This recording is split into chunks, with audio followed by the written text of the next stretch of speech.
The situation for women in different countries.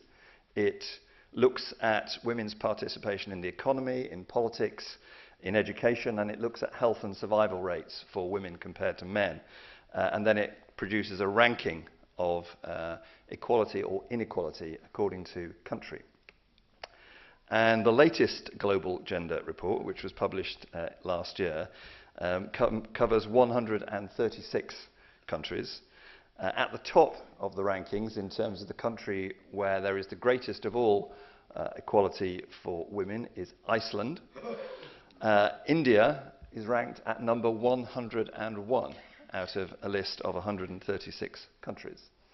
And in terms of female health and survival, which measures sex ratios and healthy life expectancy, I'm afraid that India ranks even lower on that report. The report ranked India there 135 out of 136 countries.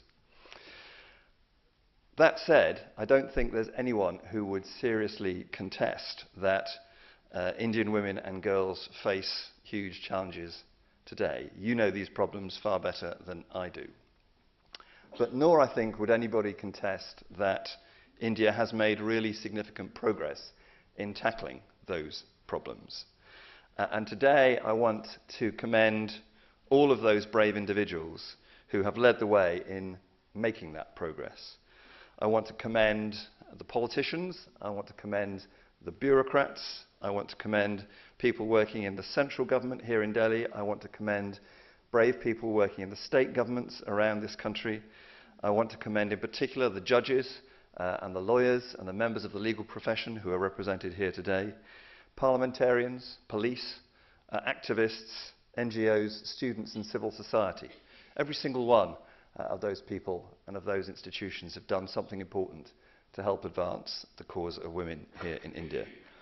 And many of the people who played the biggest of all role in making the progress that India has made in the rights of women are in this room today. And I salute every one of you.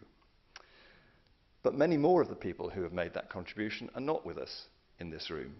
Indeed, many of the most important people in the struggle for women's rights will never be known and will never be recognised, because they are the ordinary people at local level, sometimes men as well as women, who are striving on a daily basis to make the world a better place by improving the lot of women and girls.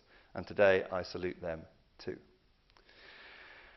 The American writer Alice Walker once said that the most common way that people give up their power is by thinking that they don't have any. We do have power. Every single one of us has power, often more than we know. And it's important that we understand that, and that we understand how to use the power that we do have. Just as important is to understand that you have rights, and to know how to make sure that those rights are honoured. Which is why I'm delighted to be here today to join you in the launching of these two new publications, which will do precisely that. They will give power to the people, in particular to women and girls who have suffered sexual violence or harassment. I'd like to congratulate the Lawyers Collective Women's Rights Initiative and its Executive Director, Ms. Jay Singh. I'd like to congratulate everybody else who was involved in this initiative. I am honoured that I'm joining you here today for its launch, and I'm delighted that the British Government and the British Council are supporting you. My government is also supporting other efforts here in India to fight violence and discrimination against women.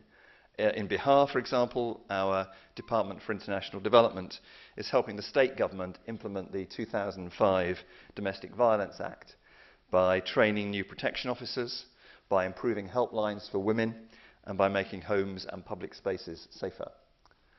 Across the whole of India, we're engaged in another initiative, which is to support and strengthen the commitment of the private sector to what are called the UN Women's Empowerment Principles. And what those do is offer guidance to private companies about how they can empower women in the workplace, in the marketplace, and in the community.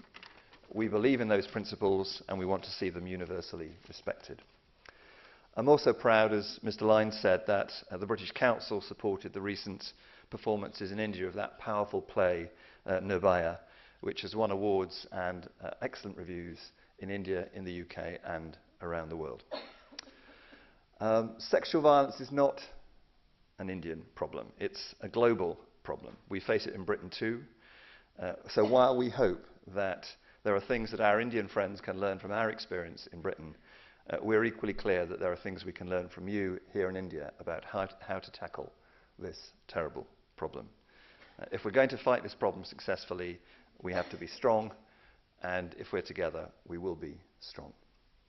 I want to close with one of my favorite quotations, which is often shouted at me by one or other of my daughters when the moment arises. And it's a famous quotation which goes like this: "Well-behaved women seldom make history."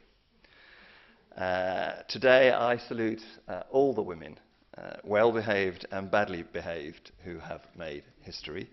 I encourage every single one of you to keep on behaving badly and to keep on making history. Thank you.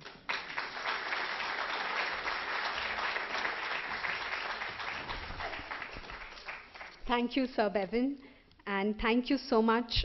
Your support to Lawyers Collective's work has been invaluable to us. I would now like to invite the Honorable Chief Justice of the Supreme Court of India to release the publications Locating the Survivor in the Indian Criminal Justice System, Decoding the Law, and Frequently Asked Questions. May I also request Sir Bevan, Madam Justice Ranjana Desai, and Mr. Lyons and Ms. Jaising to join. May I request Eklavya to hand over the first book.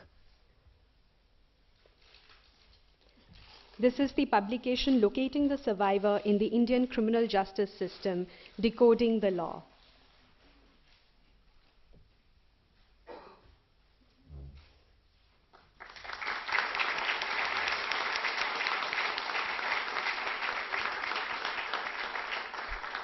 May I request the Honorable Chief Justice of India to please release the second publication, Frequently Asked Questions, A Guide for Survivors of Sexual Violence.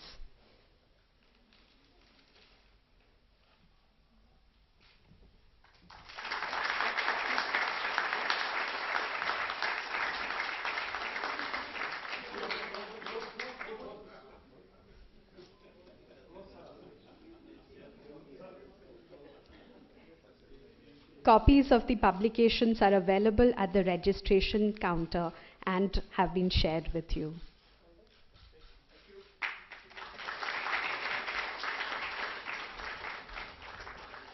May I now request Honorable Chief Justice Mr. P. Sathasivam to deliver a special address.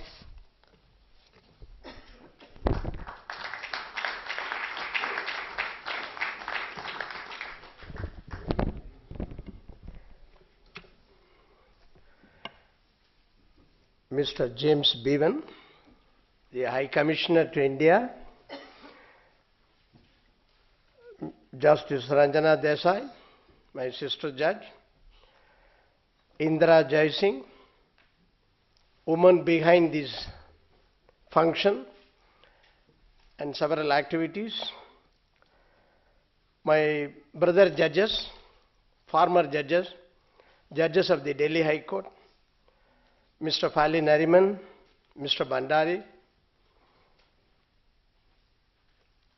ladies and gentlemen, particularly my friends in media.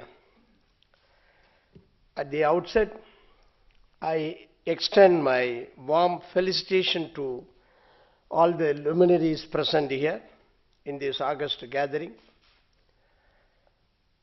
It gives me great pleasure in releasing these two books titled Locating the Survivor in the Indian Criminal Justice System, Decoding the Law, and Engaging with the Criminal Justice System, a guide for survivors of sexual violence, compiled by the Lawyers Collective Women's Rights Initiative Organization.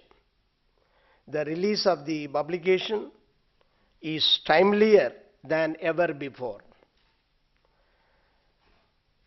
Rights are the most cherished, enduring assets of each individual. It loses its value if individuals are oblivious of the significance of their rights that are bestowed on them. Women across the globe face harassment in one form or other from the society, although they have same